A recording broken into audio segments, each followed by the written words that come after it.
Welcome to Shardcast, a Brandon Sanderson podcast. We're a bunch of mega fans of Brandon Sanderson, bringing you the news, discussion, and of course a whole lot of opinions on Brandon's works. I'm Eric, and joining me with 100% Shardcast attendance is Ian. As always, I'm WeiryWriter. Also joining me, for once in America, is Ben. Hello, guys. I'm Overlord Jebus in America. In America. Pros if you get that reference. How are you liking America, Ben? I've eaten takeaway every single day so far, and how's that been going? I'm getting how's so that fat. been going? Well, you guys, I mean, your portion sizes are so much bigger than our portion sizes, and it wasn't until the other day when someone explained to me that you're not supposed to eat it all. You're supposed to take some of it home and have it for lunch the next day. I don't know if many Americans do that. A lot of Americans don't. A lot. Okay. Yeah.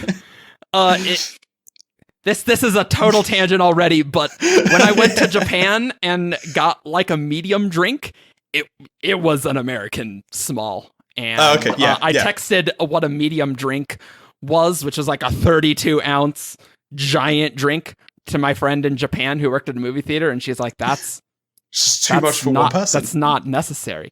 Anyway, I'm chaos. First up, the news. We realize that the Jahnot podcast that we made, we discussed the new secret project of Brandon's.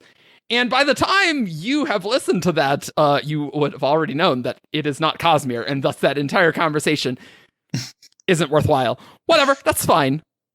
That's fine. But we wanted to tell you about what Brandon said about the secret project and the other things. Kind of just an update on what he's been doing. Yeah. So the secret project is not Cosmere, and it's not anything he has ever spoken about. So I guess we can't speculate on it. Yeah. Good luck guessing. And it's also it's something short, isn't it? It's only it's a novella. So, yes. Yeah. Yes. Yeah, it's only something little. Don't have to wait too long. The last quarter of the year is still earmarked to write Lost Metal, the last Wax and Wayne book. Yeah. But apparently, before he writes the next book in Skyward, there's a novella he needs to write, which is this one, and he's never talked about it before. So I'm looking forward to it. I'm can't theorize on it, but I'm looking forward to what it is. Brandon has said that Skyward exists in the same continuity as something else he's written. True. Which I suspected was Firstborn. Still my theory. I still need to read Firstborn. So yeah, I don't even know what Firstborn is. Oh, it's a really old short story novella-ish thing. I think it's like 10K words, maybe a little less. Okay. That he wrote before he got published, and then it was reposted later. Fair enough. It was like a sci-fi thing. Yeah. So I think this might have something to do with that, because he needs to write it. I don't know. Yeah, We shall find out. It does seem weird why he couldn't just say, "Oh, I'm writing another thing related to the Skyward universe." But okay, sounds cool. Yeah. Or this is part of like some anthology he got roped into participating in, which is always possible. Or it is Cosmere, and he just didn't want us bugging him about it for the next few months. Brandon is a very honest person, Ben. Yeah. Brandon does not lie. Peter lies. Brandon does not. Peter lies. That's true. Cool. So that's really all the news. Although by the time this podcast is out, the Stormlight VR experience will be out, and we will eventually have a podcast of you, Ben, seeing the VR experience. Whilst I'm out here, there's just half an hour drive away will be the Emerald City Comic Con, where the VR experience will be demoed. That's right, and of course, this is 2 weeks after that con, so you probably already know about it. But we're still gonna whatever. It's fine. Yeah, we're gonna talk about it eventually. Yeah, we'll talk about it eventually. So our big topic for the day is talking about some of the stranger magical effects in the Cosmere and the differences between them. We're talking about Savantism, resonances, compounding, and other magical hacks, and how that all works. Ben, you wanted to talk about this topic, and why'd you want to go talk about this one? The reason I wanted to talk about this topic was because, firstly, this is, as you said, these are the stranger magical effects of the Cosmere. This is the stuff which doesn't always follow the rules, and Brandon does sometimes use these as ways of breaking the predefined rules of magic systems. Yeah. But he still breaks the rules in ways that they work within the wider Cosmere rule-age, if that makes sense. The greater magic. The greater magic systems of the unified magic theory that we will one day have. These still would work in that, and there are still rules as to what Brandon can do in breaking his own rules. And that's what this is. And people get it wrong all the time. People are constantly confusing these three. They're constantly... I just see them not understood well by a lot of people. Yeah, so let's talk about all of these, get you informed as to what these are, and update you on any words of Brandon that are relevant to these. Cool. And the first one, the easiest one to talk about, is Savantism. Well, in some respects. I guess it's a little difficult. Or we'll start with Savantism. We'll start with Savantism. Yeah, it's definitely not the easiest one. Okay. I mean, they're all kind of weird. Yeah. So, what is Savantism? It's when a person who is actively using investiture uses it so much that the investiture that they've been using, as it's traveling through their body and their soul, it begins to suffuse itself into that person's soul. Is how I understand it at this point. This can give them greater control over their abilities, maybe even expand their ability to do something that you can't normally do with that ability. But this does come with a drawback of kind of messing with you physically in the cognitive realm, and probably isn't good for your soul either. Yeah. It's basically meddling with your spiritual aspect. Yeah. Which has repercussions. All aspects of yourself. Yeah, when you change your spiritual aspect, normal healing doesn't work anymore, because generally normal Cosmere healing is trying to get the physical to match the spiritual, and so if the spiritual's out of whack, then everything's out of whack. Yeah. And it's we're talking about this like it's damage, but you can heal spiritual wounds. Like this. Yeah. Shard blades cause spiritual wounds, like spiking something out of somebody with hemalurgy, that stuff can be healed. This is changing the spirit web. Yeah. So that the change, that's the new default. You can't fix it, because as far as the spirit web is concerned, there's nothing wrong. There's nothing wrong. Yeah. It takes a lot of work to fix that. You need to be I don't pretty much a shard. Yeah. Yeah. So, yes, because I was going to say, have we got an example of someone ever being healed? Yeah, that goes to our very first savant example, which is, of course, Spook. Yeah, who became a tin savant in Hero of Ages? Yeah, Hero of Ages. Yes. Yep. And here's the thing of the perks they get aren't always the best. His perk was essentially he got to hear and see, or tin basically just got better for him, which is not always great, because tin already is pretty dangerous to use, and so when you just get more and more sensitive tin, you get overloaded. You just get overloaded. Hence why he had to wear ear protect. He had to wear earplugs. He had to have a bandana over his face all the time, so he couldn't actually get blinded all the time. And this is why Spook is an idiot. Yes. I guess Ian, we do need to have a podcast where you complain about that. You're not a big fan of Spook? No, I hate Spook. Yeah. I think Spook should go die in a fire. Oh my god! Oh, wow. Well, he almost did. Hey.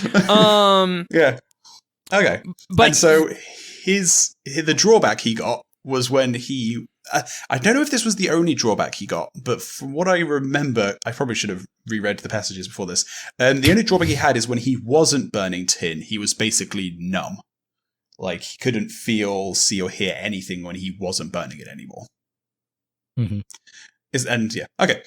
And yes, that sucks a lot. even though, for not a great perk, or I shouldn't call perks are resonances. Yeah, and so... It's like, yeah. I think it's important to note that Savantism is a consequence. It doesn't necessarily mean that you're supposed to get something good out of it. Yeah, it's not supposed to be. Some people treat it as like, oh man, if this person becomes a savant of this thing, that means they get an extra superpower. If they become a savant of speed bubbles, then I think someone's asked if that would allow the person to have the speed bubble go along with them and stuff like that. And it's like, you shouldn't treat it as if you burn enough of this metal or you use enough of this magic, you get to get a cool little interesting thing. It's if you do it, then you get a bad thing. Your body, your entire self is warped a little bit because you've used this ability so much. Yeah, which is what happened with Spook. Yeah, and it will probably get more powerful, but it's not like you get a new power. Yeah, so to speak. And I mean, our second example, the Soulcasters. that's pretty dramatic. That's pretty dramatic, and I don't think they get a good thing in any way, shape, or form. No. Although I do want to say, before we talk about the Soulcasters, a Spook was healed by Harmony. Oh yes, that's at the Ascension. So I just wanted to make that clear that the damage that was done was repaired. That's was what repaired by a shard. Says. Yeah. Okay. Whether I would call that healing, that's more manipulating it back to the way it was supposed to be. Right. Yeah. It's not healing with a capital H. Yeah. What? Yeah. Well, yeah. Right. Sure. But brought back to the original. Yes, I agree. But yeah, the Soulcasters. They just start turning into their whatever it is that they've been soulcasting with them. Yeah, their essence, and which is terrifying. Yeah, because we've seen rock Kaza. people. We've seen Kaza, who just turning to smoke. See, I'm wondering, because she obviously, whenever she was using, from her point of view in the Oathbringer interlude, we got to see how when she is soulcasting, she feels a pull to become smoke with whatever she's soulcasting. And I don't know whether that's a part of the Savantism, where that's something that, or whether that's just a natural consequence of using the Soulcaster a lot, where it's like, oh man, I make everything smoke. Maybe I should be smoke as well. That could also be... She's not entirely sane, I would say. But then this is what I mean, is I don't know whether that's just because she's just a crazy person who was kind of locked in a room most of her life and told to turn things to smoke, or whether that's a consequence of her using some of the Savantism. Like, I wouldn't call her crazy. I just say I just think she has some neuroses from her life that that is how she interprets things. Yeah. I would say soul casting as a whole, maybe there is that aspect of being pulled towards the essence. We don't really know. But what I'm thinking, that if that is what you would feel, just a random person training for a soul caster with it for the first time, that was hard to say. You got there in the end. But as you use it more and more, you would feel that pull more, because you're kind of getting more adept at making this change. So, like, Spook got more adept at seeing and getting that sense, whereas Soulcasters are just getting more adept at making that change. And so the consequence of that is that they need to change themselves. It's all being warped in that direction. That's kind of how that actually does make sense if you compare it to Raoden in Elantris, because he has the door attacks. It's because he is specifically practicing with the Aeons. The door is trying to push itself through him, so which it doesn't do to a lot of the other Elantrians. I guess it's true. I didn't really think about it like that. Yeah, but I'm with you there. I kind of think of savants as, let's say you were working out a muscle, just one muscle, a lot. things get out of balance, right? Yeah.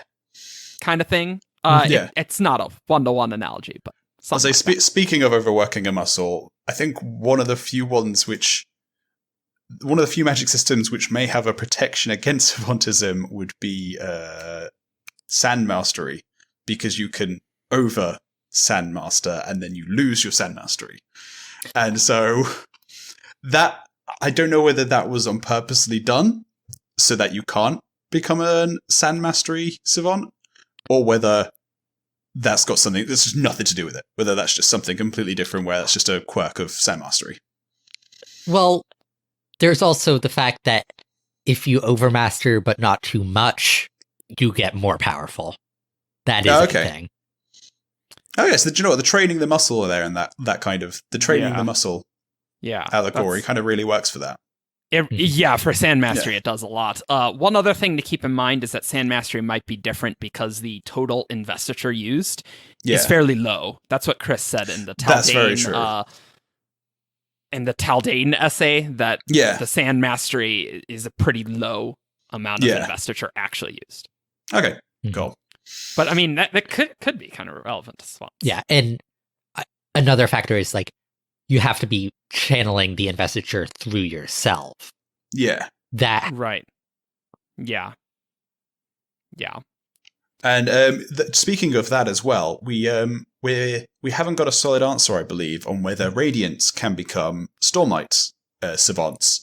I think Brandon once mentioned something about the spread being a protection, like a safeguarding measure against it. More like a safeguard against the thing that's happening to Kaza. That it's kind of dangerous to do that without a Spren bond.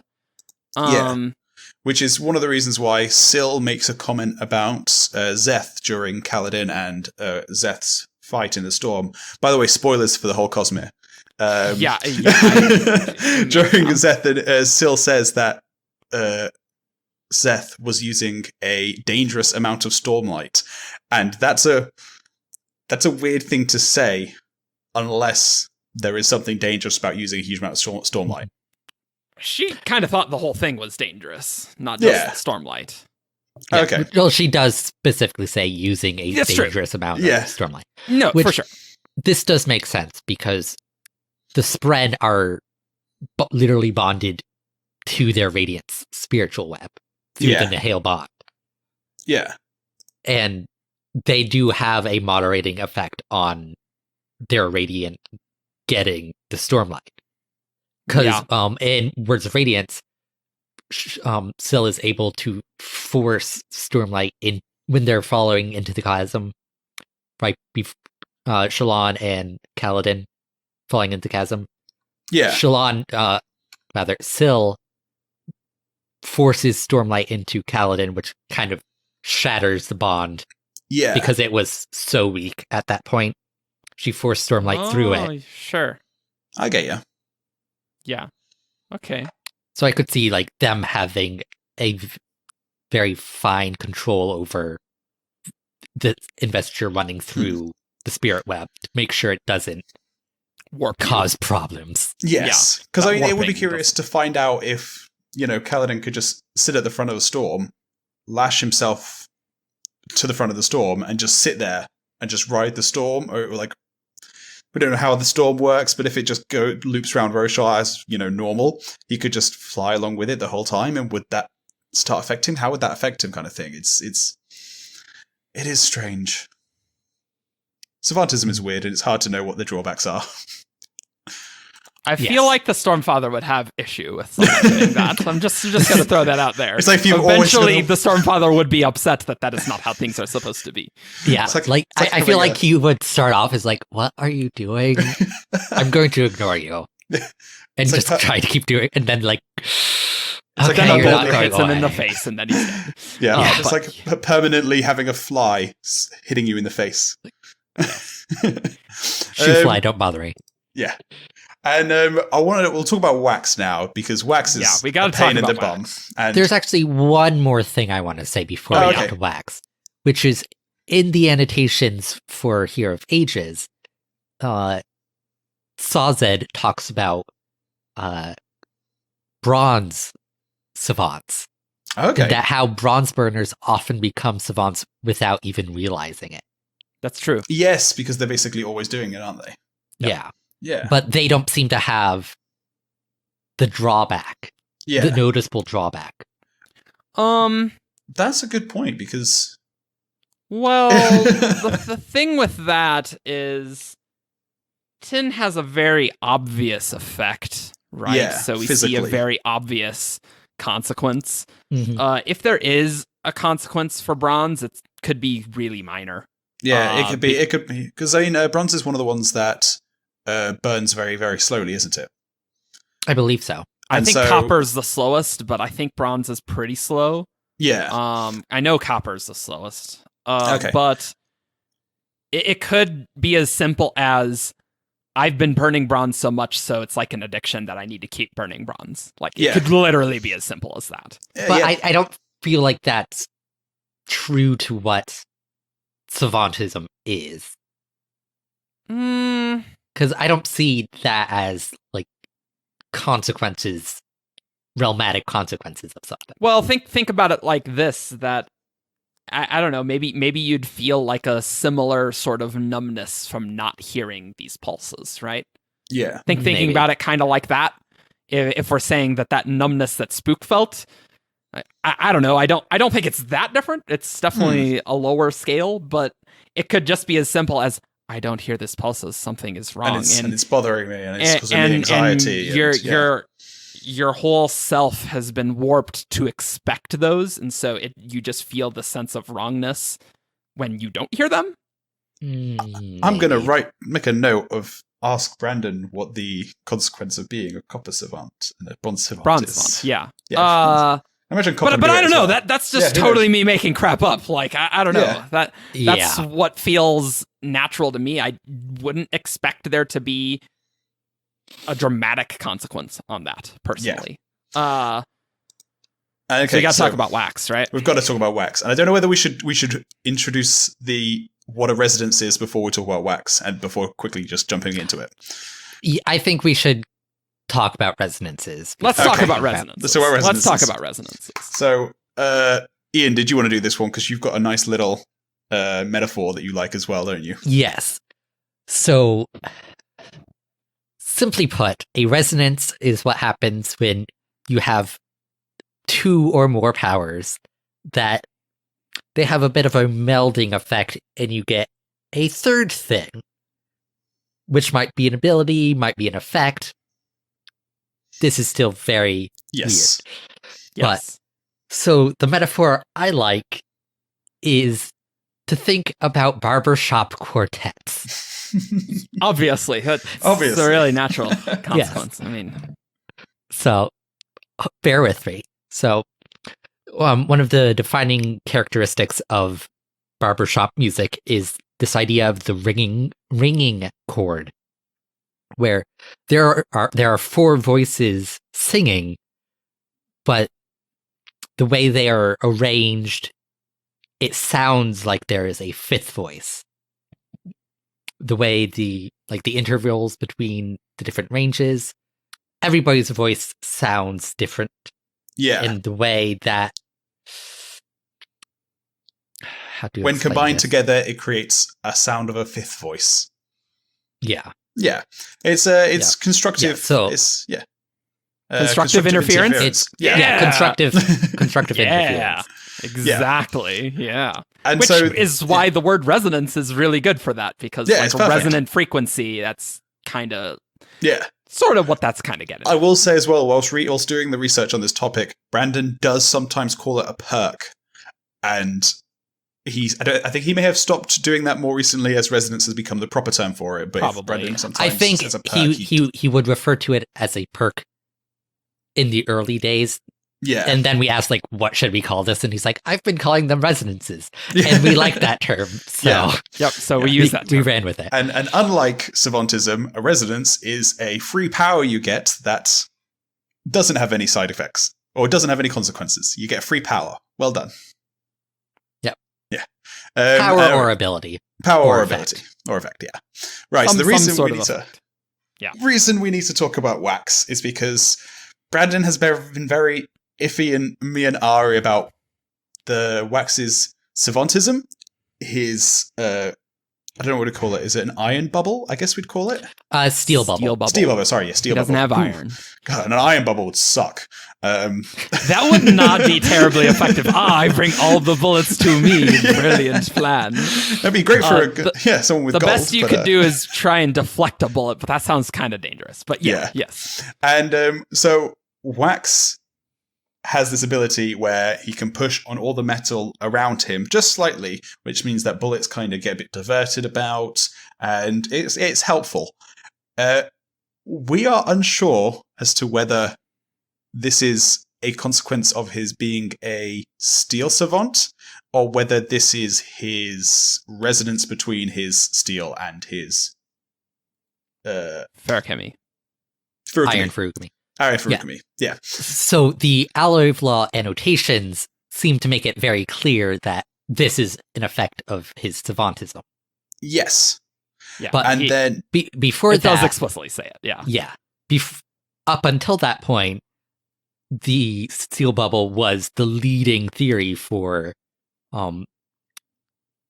Wax's resonance, because all Twinborn have a resonance.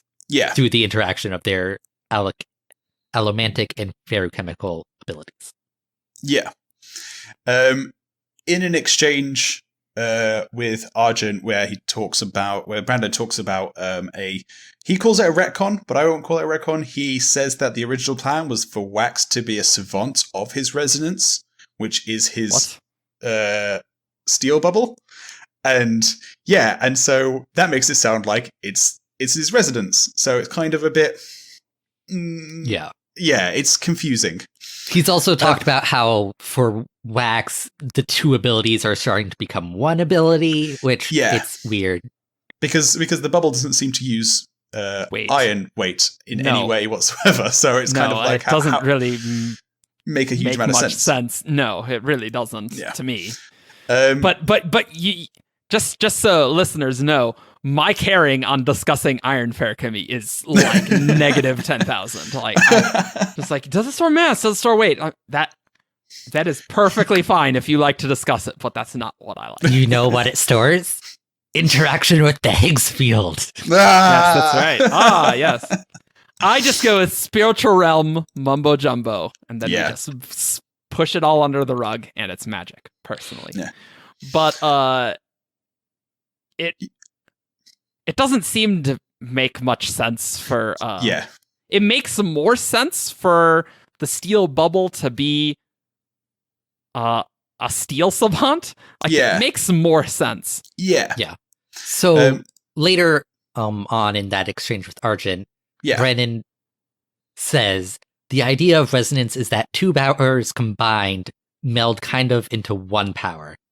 This is a manifestation of the way shards combined. Wax was intended as a savant of the two melded powers, but without consequences in his plot, I'm not confident that I'll continue in the same vein for future books. Which, that doesn't seem to match the way resonances work for radiance. Yeah. Because... No. This is a manifestation of the way shards combine. Because that almost makes it sound like it's just a Feruchemy and Allomancy thing, but then we know Radiants get resonances as well.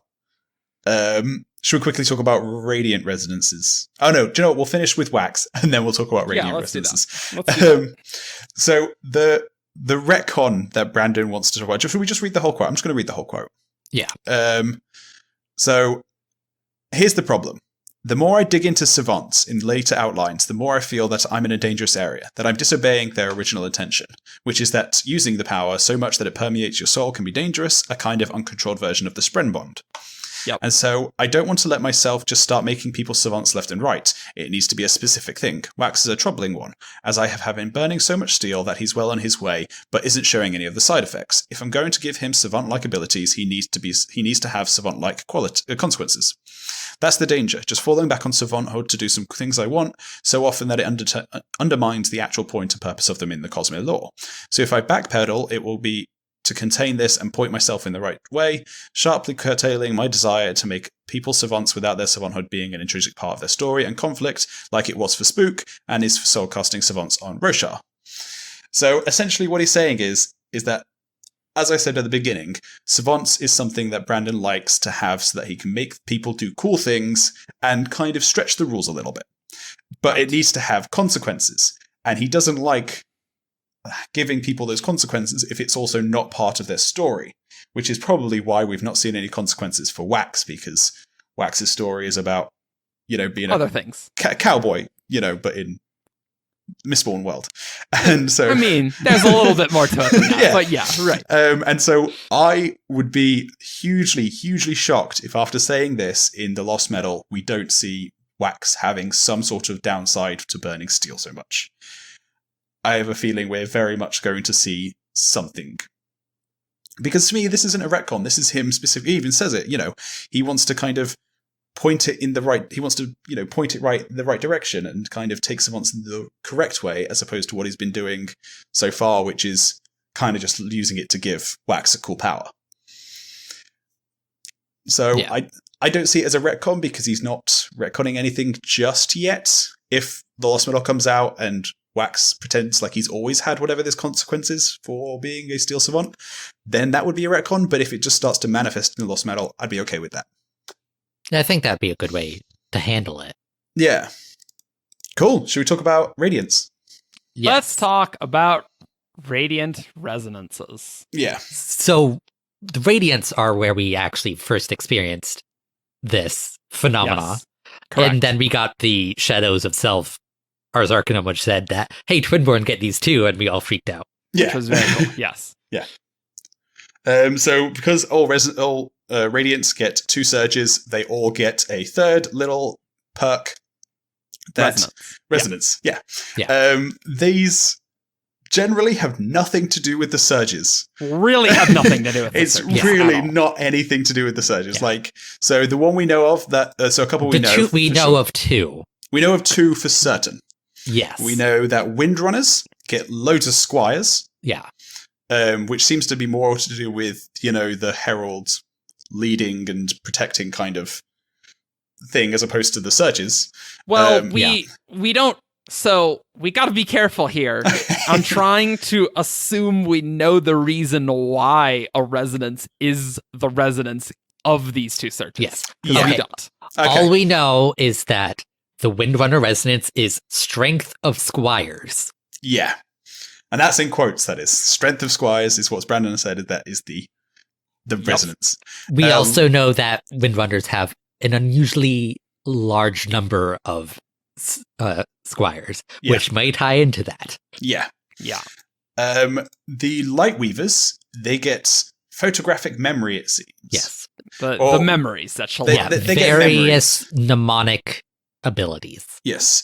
That's the most obvious of the resonances, really. Yeah. Because we before Words of Radiance, I think we were thinking that was one of the surges, right? Yeah. But it wasn't. That's their resonance. It was a consequence of a surge, but it just isn't. It's just the resonance.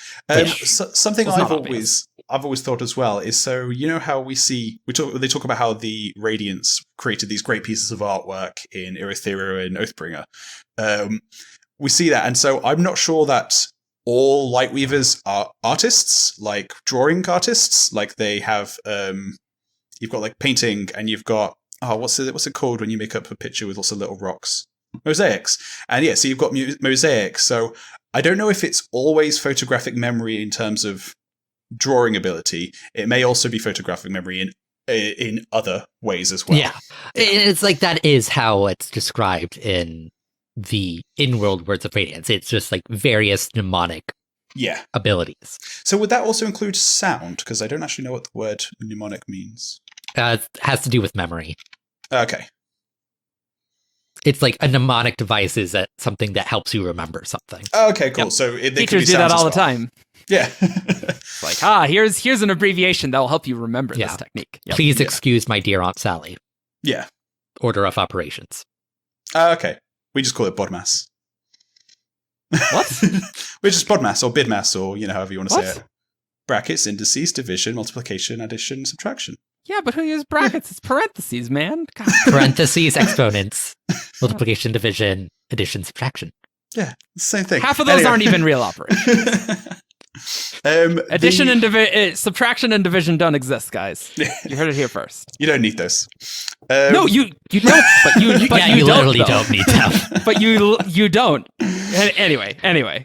If anyone's math confused, teacher, I was like, oh, we're talking about math. I have opinions. Eric's a math teacher, which I am a math professor. We'll get on math tangents eventually, I'm sure. But Professor. So there have been other. Yeah. There have been theories about the resonances for the other orders. Like, yeah, we've talked about the Edgedancer one a lot. Yeah, because the Edgedancer one is weird, where it kind of happens. So this is in the novella Edgedancer. Correct me if I'm wrong here, guys. There is a point where Lift is trying to listen to someone who isn't speaking a language she understands. That's right. And she understands him, and then is able to talk back, I believe. Well, she has a very strange conversation with a street urchin, where it's like, where Wendell asks her, like, how did you know what words to use? And she says, it just felt right. Okay. So that is what we believe is the Edgedancer one, which is this ability to communicate people. And it kind of also falls in line with her third oath, which she says during Edgedancer, which is, I will listen to those who have been ignored. Exactly. Well, she's not going to do a good job of that if she can't understand people. The resonances for these have less to do with the surges and more what the order is, I feel like. In some sense, because if that's related to what it means to be an Edgedancer, that doesn't directly make sense with friction, right? Yeah. Not really.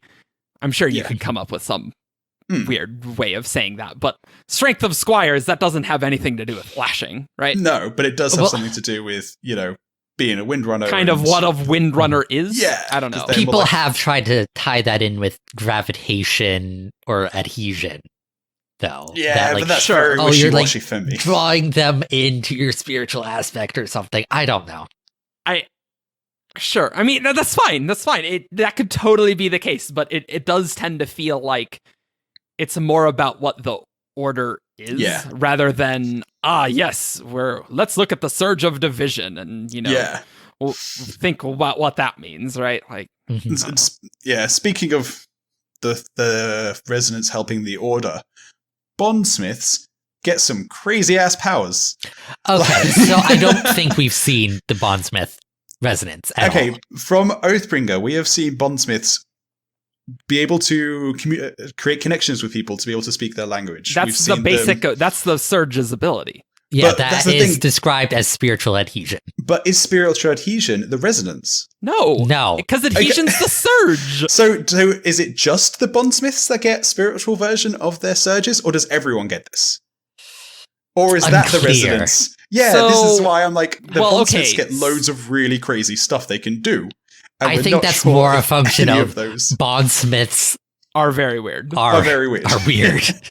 Yeah. So Brandon's just said that different orders use surges differently. Yeah. So while there is some overlap, the way Windrunners use adhesion and Bondsmiths use adhesion is just super different. Yeah. And I don't really think that's a big deal. But yeah, they can both make things sticky though. That is something they share. Yes.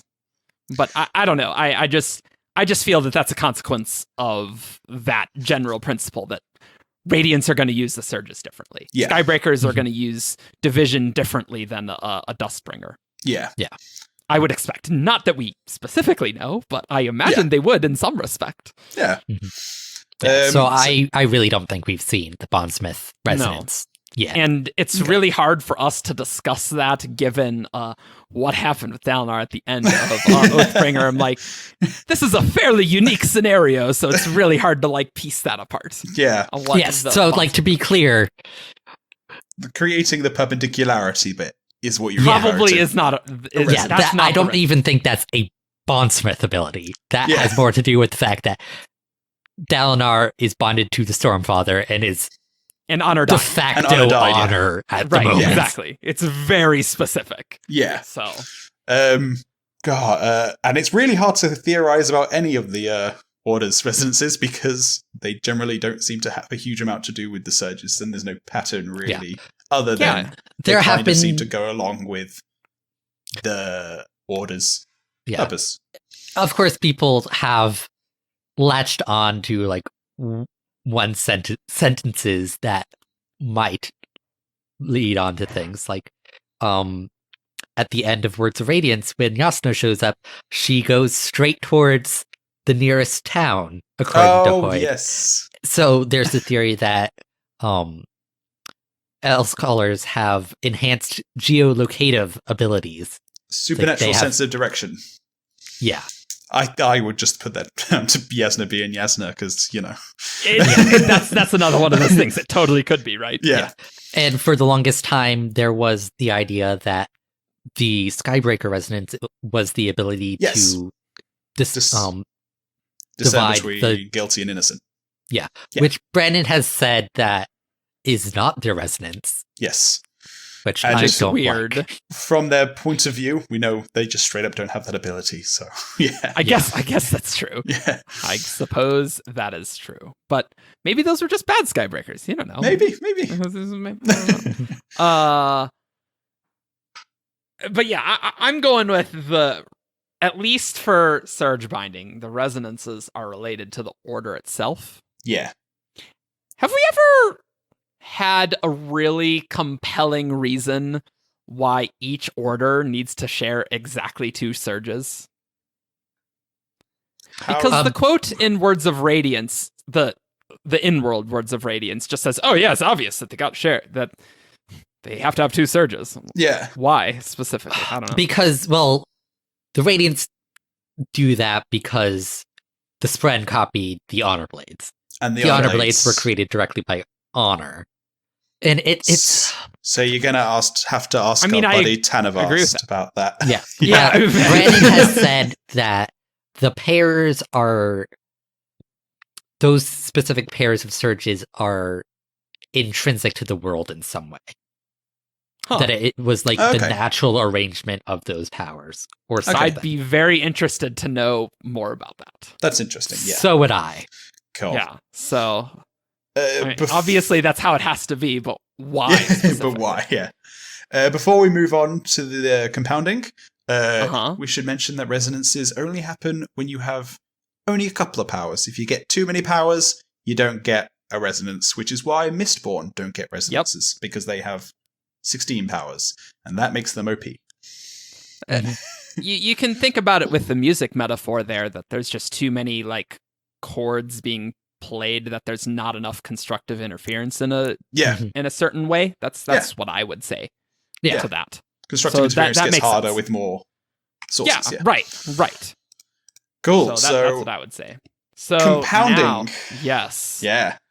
Now the tricky one that is a combination of 2 powers, but is not a resonance. No. No, that's it does make sense if people get confused. Yeah. I would say it's an interaction between it's an interaction. Yeah. It's a hack. Magics. I class this as a hack. Which is a good description. Yeah. Separate from, like, you can have both Alamancine Furukumi and Getty resonance, but that resonance is not compounding. Yes, compounding is tricking one with the other. So, okay. Because even the Lord Ruler could do compounding, but he didn't get resonances. Yeah. Right, yeah. So knowing that those are different, it's very obvious that that's not the case. Yeah. Right, so we've got a quote from Sazed who basically explains... Book 1. Book 1. Yeah, compounding is actually explained in the Final Empire during the epilogue. Yep. I'm just going to read this whole thing because it's... You might as well. I might as well. Okay. Get it straight from the source. So this is from Sazed. However, if the Feruchemist were also an Alamancer, he might be able to burn his own metal stores, releasing the energy from within tenfold. Mistress Vin tried to burn some of my metals earlier, but couldn't access the power. However, if you were able to make up the ferrochemical storage yourself, then burn them for the extra power, Marsh frowned. I don't follow you, Sazed. I apologize, Sazed said. This is, perhaps, a thing that is difficult to understand with a background in both allomantic and femochemical theory. Let me see if I can explain it better. What is the main difference between allomancy and feruchemy? Allomancy draws its powers from the metals, Marsh says. Feruchemy draws its power from the person's own body. Exactly, Sazed says. So, what the Lord Ruler did is, I presume, was combine these two abilities. He used one of the attributes only available to Feruchemy, that of changing his age, and fueled it with allomancy instead. By burning a femochemical storage that he himself had made, he effectively made a new allomantic metal for himself, one that made him younger when he burnt it. If my guess is correct, he would have gained a limitless supply of youth, since he was drawing most of his power from the metal itself rather than from his own body. All he would have to do was spend the occasional bit of time aged to give himself femochemical storages to burn and stay young. So, Marsh said, just burning these storages would make him even younger than he was than when he started. He would have had to place that excess youth inside of another femochemical storage, I think, Sazed explained. You see, allomancy is quite spectacular. Its powers generally come in bursts and flares. The Lord Ruler wouldn't have wanted all of that youth at once, so he had stored it inside a piece of metal which he could slowly drain, keeping himself young. And so that explanation is also has so many Cosmere things that we now know about, like with the identity in a metal mind, right? Yeah. Why you can't access that. But also, Brandon's also explained compounding. Let's be clear with allomancy. The metals don't inherently have power. Yes. They're just a conduit. A key to get to preservation's power, and so it's being fueled from preservation, not the metals itself. Sazed gets two things wrong here. The first is, the power doesn't come from the metal just unlocks a bit of preservation's power.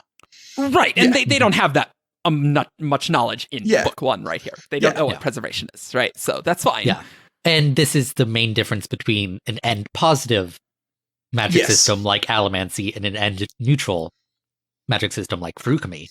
And neutral, like, the power comes from the person, and positive, it comes from an outside source. In this case, preservation.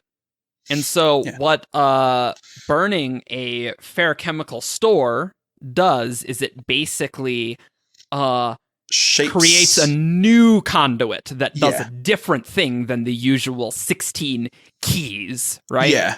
Mm-hmm. So you get this additional 16 keys of these 16 femochemical attributes, which basically, you can filter preservation's power through. Yeah. You're drawing in the power from preservation, it's interacting with the investiture in the metal mind and is making more of what's in the metal mind. It's like, this is the thing that you want. And so it's kind of being shaped in a certain way. Yeah. The second thing that Sazed gets wrong in that quote is the Lord Ruler would not have had to spend any time staying young and burning. He could have burnt one of his metal mines filled with youth whilst still tapping another metal mind filled with youth to keep himself young, and then the youth he gets from burning the ATM mind could then be stored in another ATM mind, assuming you can tap and store at the same time, which I'm pretty sure you can. Most Rashek did spend some time as old, but that's because he wanted to. Yeah, we have a word of Brandon. That's because he did that because he wanted to. He wanted to feel old because he was like 1,000 years old, and sometimes being 20-something when you're 1,000 years old makes you feel a bit like. Also, doing the tapping and storing, doing like those 4 things at the same time. Yeah, maybe the Lord Ruler is just lazy sometimes. Just gonna put that out there. Like, whatever.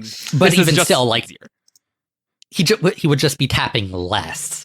He never stopped tapping because otherwise he would die. Right. Yeah, true. So he obviously used that to keep young, but you could do this with, as Miles does, you could do this with healing. You can store a little bit of healing in a gold mine, burn the gold mine, gives you a big burst of healing, and you can whack that healing back into a bunch of other gold mines. Mm-hmm. And it's a super hack. It's a super hack. It's so beautiful. It's super OP. Twinborns who can compound every single one of them is OP, I think. I can't think of any of them other than aluminium, because that would just suck. It's like aluminum, copper.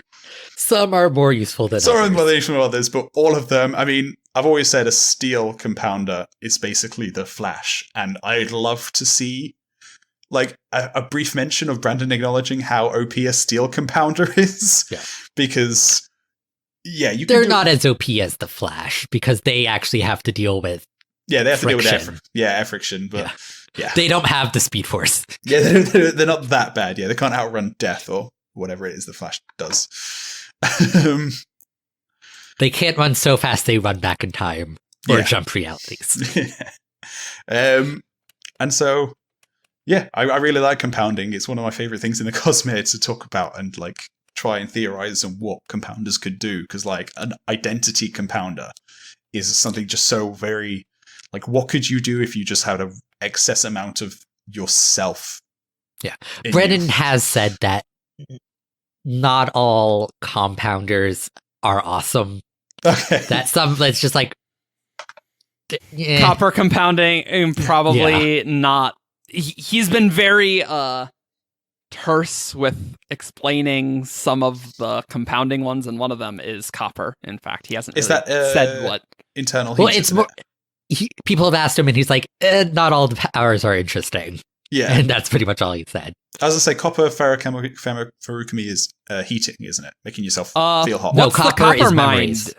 What's the memories? Mind? Oh god, yeah. The copper mind, you know, our wiki? Yeah. Okay. Sorry, was that a little snooty? I don't know. But look, it's been a while since we've had a Mistborn book where we've had full ferrochemists. Do you know what? This is a perfect time for me to talk about what I think my theory for copper compounding, which would allow you to create copies of a memory. Whilst you burn a copper mind with a memory in it, you can then put that memory in multiple copper minds. Yeah. Sure. Yeah. That seems reasonable. It's been proposed. Yeah. And so I like that one. And then you keep the memory as well once it's in because you're still burning it until it runs out. I think, Brandon, at some point, we know so much about Mistborn that it's really easy to come up with these minutia questions. And Brandon's like, I gotta like save some of these for the next trilogies. So I should really stop talking about this in some respects. It was what, about a year before Oathbringer where he was like, I'm going to stop answering as many Mistborn questions because, It's probably also if he's not invested. But if he's not really ingrained in that world, you could probably say something that's a little incorrect. Yeah. Very easily with 16 powers, 16 elementic, 16 ferrochemical, hemalurgy doing a lot more than that. And combinations of all that stuff, 16 god medals and other things. You know, you gotta be a little careful. And then there's alloys with god medals. Oh, right, man. Yeah, exactly, right. So the combination of Alliance and Furukami has literally thousands of combinations, which we could probably take a good guess at, like a good chunk of those. But yeah. A common misconception about compounding is it gives you a boost to your allomantic ability. That's super important that it. We don't know. We know there is a way. We have a word of Brandon that there is a way of using compounding in a way to boost your allomantic ability, but we've so far never seen using ferrochemy to enhance allomancy. Yeah, using Furukami. So we've kind of dubbed this reverse compounding because it's going the other way than what normal compounding does. But we've never seen an example of it, but we know it's possible. And I'm curious as to what it would be. Like, lots of things are possible, but not easy. Yeah. You know? Yeah. Like Brandon's said of a variety of things, like, hey, why couldn't Inquisitors just use bronze to detect ferrochemy? And that's theoretically possible, but I need to just double check the Arcanum because the Arcanum. Excuse me, Ben. I swear there was something about Inquisitors could never quite do compounding. Bear with me 1 second. What? I don't remember that. There was something about Inquisitors struggled to compound. It's not as simple as we make it sound, because it sounds pretty simple. Right, so we've got a word of Brandon related to this, where Moogle asked, compounding requires practice according to the Hero of Ages annotation, and yet it's apparently as easy as burning a metal mind. What was going on that meant Inquisitors couldn't figure out how to do it, despite Ruin likely knowing how and undoubtedly wanting them to learn for over a year. What skill did they need to practice doing exactly? Brandon then says, what I think I was getting at in the annotations is that as a Cosmere magic rule that perhaps I hadn't completely refined yet. This is the idea that intention is vitally important to the workings of most Cosmere magics. You can learn to burn metals instinctively over time, but it does take time for your body to figure out what it's doing. If you have instruction and guidance, you can pick up in an evening, like Vin did. Same goes for most of the magics. This ties into Awakening and the idea that you can form a command. During Warbreaker... Capital I intent. Oh, where? Where? Sorry, go on. Okay. Sorry, do go on. Do go on. During Warbreaker was where I really refined the aspect of the magic. Logically, since the beginning of the Cosmere, I've wanted all three realms to be important in the way the magic worked. The practice, therefore, for compounding is mental practice, a barrier to overcome in understanding what is happening and what it will do to you. If you already know all these things by having them explained to you, the barrier is far less high. I think that was what I was talking about in the annotations. Without really having the idea specified yet, though I'd look back at the annotations and reread it to say for certain. Okay, so to me that makes it sound like it's not as simple as simply burning the metal mind with a ferrochemical store. You have to be consciously burning the ferrochemical store, which we know Allomancers can sense, because we get the point of view of Vin sensing the Sazed's power in one of his metal minds. Sure, and maybe if you didn't know... And if you didn't know that power was you could there, do that. And yeah, or that you could burn that. Like, well, what's this? It's kind of weird. Yeah. Okay. That makes sense. So it is something that's pretty easy to do, but you just need to know that you can do it. Oh, I want to give another example of a hack quickly. We know that you can fuel surge binding with breaths. This is another hack where you're fueling one magic system with another, just like compounding is.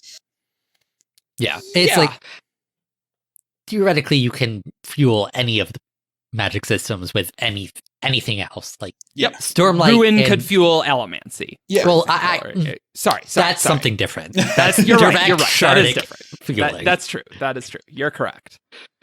Yeah. So it's like you could fuel Allomancy with breaths or Stormlight if you figure out how. This is more difficult with Aeon Door and the Celish magics because those are weird. Yep. And region locked and stuff. Yeah. But it is possible. Yeah. And I do remember once upon a time seeing a word of Brandon that you can't fuel Awakening with Stormlight, but I have not been able to find that since, and so that's hearsay from me. I believe what the word of Brandon actually says is that no one has figured out how to do it yet, but that Vasher has tried. Yes, and so if Vasher has tried and no one's figured out how to do it, that makes it sound like it's something very difficult to do, because Vasher's, like, he's a pretty clever guy, you know. Well, it could also just be your intent of how to do it is just not perfect. Yeah. To make it work. Kind of just like compounding in a sense, you know? Yeah. Where you gotta think about it in just the right way, and maybe visualizing the commands with Stormlight. I don't know, maybe it's a little different. Vasher needs his breaths to live, and so if he could work out a way of awakening without breaths, that seems pretty high on his priority list, I'd say. He can just... He lives off of Stormlight. That's why he's on Roshar. No, true, yeah. He's that's not the problem. Oh, yeah, God. It's using that to awaken a rope to do a thing that he wants. That's different. And Brandon has said that some of these hacks might be very easy once you know how to do it, but it's the figuring out how to do it. Yeah. It would not be a surprise to me if we see Vasher figure that out eventually, because if Vasher was primarily a Stormlight character and Warbreaker was just the prologue basically to that, right? There's a plan there. I don't know. Also, how much research is Vasher actually doing at the moment? True. Not much. He's kind of just lazy, retired. Yeah. Depressed about Nightblood. Yeah. Yeah. So perhaps if he dedicated some time, decades to it, he would probably figure it out. Yeah. Yeah. Cool. If you guys have any questions on compounding, why don't you just comment below? Because compounding's probably the weirdest one. Maybe we missed talking about something, but we at least explained the basics of compounding. Nightblood can feed off of anything. That's kind of a hack. Oh, yeah. That's also kind of just investiture is interchangeable. So. Right. Whereas the Alamancy Ferrochemy thing is a very specific thing, right? Whereas Nightblood's just like, yo, I'm hungry. I'm gonna eat this, right? Pretty much. Right. All right. So we go to the new segment. Ben, you've been making my job today very easy, which is great. And you have one more thing that you've been very excited to do for us. I'm so excited. I want to play a game with you guys, and I've even made a jingle. So, I'm ready. I'm ready to hear this jingle. Who's that Cosmere Character? Okay. This is right. So welcome to this is the high level production value that I really enjoy with this show. It's really great. Right. And welcome to does feed into the ancient love affair of Shardcast with Pokemon. That's true. You guys don't know, but when in 2012, when we started this podcast, but we're very inconsistent about making it, leading to years-long breaks, Pokemon was brought up many times. There you go, sorted.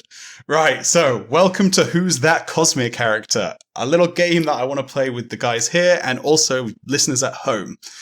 I have in front of me a character in the Cosmere and 5 clues. I'm going to read out these clues one at a time, and then Ian and Eric are then going to try and guess who the character is. They are only allowed one guess per clue, which means that if they take a guess and they're wrong, the next person can then kind of get a free guess where they get to pick someone that they think, knowing that it's definitely not the character that the first person guessed. And I hope it's a minor character that like one of us wrote on the cover mine. That would be great. Just like, I know who that is. Except I really haven't written character articles. That's true. If David was here, he'd be down. It's like, that's Cat Ash. I know all about him. I knew about it before he was important in Oathbringer. Anyway. Yeah. So I want you guys at home to play along. Let us know if you guess it before these guys. I wrote up basically a bunch before the podcast that are generally easy, medium, hard. They have requested the hard one, and it's a doozy. Ian has requested the hard one. I think I'm gonna get wrecked, and people are gonna say, "Wow, Eric is trash." And this one is hard. I forget this character sometimes. Okay. Ooh. Right. So, everyone ready? Everyone got pen and paper? Right. Yep. Clue number 1. This character is not human. Okay. Any guesses? Any comments? Milan. It is not Milan, no. Okay, so we know that it's not going to be an obvious character. So I gotta plumb the deeps. Do you want me to tell you the second? Deeps? No, he has to make his guess first. Do I have to? I don't You don't know. know. Oh, sorry. Yes, you can not make a guess if you want. You can choose to not make a guess. Okay, we'll go on to clue number 2. This character is a splinter.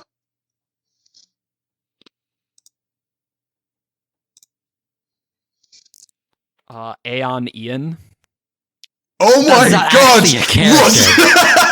You're not supposed to get it that easily. Yeah, you were right. It's Aeon. It's the Aeon Ian, which if people don't remember at home, is Raidon's Sion. The next couple of clues were going to be this character is the assistant to another character. This character loses their mind, and this character is from Cell. Not Ian. Ian. Ian. No one knows how to pronounce a random Aeonic thing. They are literally. You look at the vowel. You say the name of the vowel. That is too difficult for me. This is an audio thing. You can't just say my name because I would type it correctly. Yeah.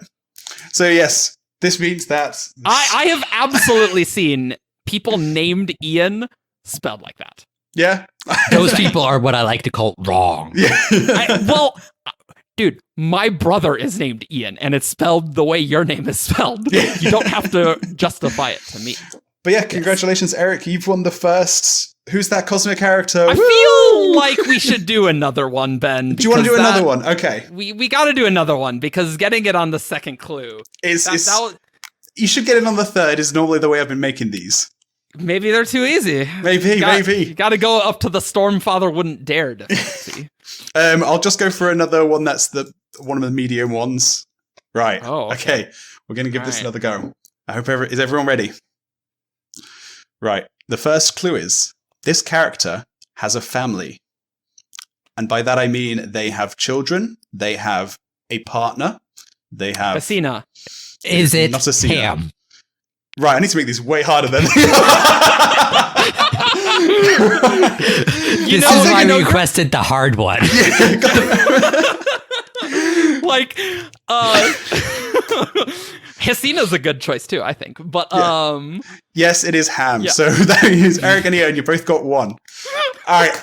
Here's how it's going to work. After the you first got the first one. Oh yeah, not human. Okay. Right. So here's how it's going to go. I'm going to try and get as many of these typed up so we can do one of these each time. Make them way harder than Make this. them way harder than they are because apparently they're way too easy. But here's the thing, I also want the listeners at home, I've set up an email address, which is whosthatcosmerecharacter@gmail.com. And I want you guys at home to email me in characters and clues. And so you at home can play along and we'll pick yours. And make them really hard, because apparently we're really good at this. I would just say, for audience interaction, let's do a little quick post-mortem. I don't know if us guessing it in the first or second clue really promoted the audience interaction we were looking for here. But that's okay. That's fine. You should have chose like not Duke Tellery, the other Duke. There are Dukes in the Cosmere? Yes, in Elantris. Okay. The one that was going to the old one, the one that was going to marry Serene. Royal. Oh, Royal. Yeah, Royal. Right. There you go. You should have gotten his Seon. See, that was you got to go. Ope. That's Ope. Means flower. God, Ian, you might be too good at this. It's not fair. No, it's because I literally know all of the Aeons. Yeah, I was going to say you wrote the Copper Mind. That's correct. With help, but well, you know what? I am happy for this segment. Cool. To just show that we do have a little bit of cred, which makes me happy. Because if you stumped us on the inaugural one, I'd feel bad. So that just means, listeners, you should go come up with some hard ones. I might recommend, here's a suggestion. Go to the Coppermind, just click random article until you see something really obscure, has like 2 sentences on it, pick that one. But you got to get like 5 clues, so maybe you'll need to work a little bit, but something really obscure. Yeah. Easy. Cool. There are lots of character articles. You could just go to the characters category. There's over 1,000 named characters. You can just go to the Coppermind and find one that you're like, I never even knew this was a person. Easy. So I feel like we might not get those. That's fine. That's fine. Good. We want them to be hard. Us. Cool. That's a challenge. Also, these podcasts are recorded in advance, so they will come. If you email these will happen, but it might take a few delayed weeks. like 2 weeks. Yeah. Cool. So with that in mind, everyone, hopefully you enjoyed this one. Eventually we'll do like Q&A stuff too. So we'll do stuff like that. Maybe a Q&A video series I'm kind of thinking about doing too. But in the meantime, please feel free, if you enjoyed this, to like and subscribe and follow on SoundCloud. You can find us on 17 Shard on Facebook and Twitter. And the RSS feed is below if you want to subscribe to this podcast. YouTube. You can always come to the forums or our Discord to chat about any of this stuff. Tell us we're wrong. You can go do that. That's totally fine. Tell Jebus that he needs to come up with better characters. That email again is whosthatcosmerecharacter@gmail.com. That's WHOS. Put it in the thing. I'll put it in the description down below. Cool. You know what would also make this better? If we actually if I had video editing abilities to, put these on the screen. Yeah. Like a game show type thing. That sounds way above our budget. my budget, my time. It's hard enough to edit these. But we will eventually get video things, and we will eventually have non-crappy production values. Yeah. So thank you for listening to this podcast, and we will see you next time. Thank you, everyone. Bye. Bye. Caw.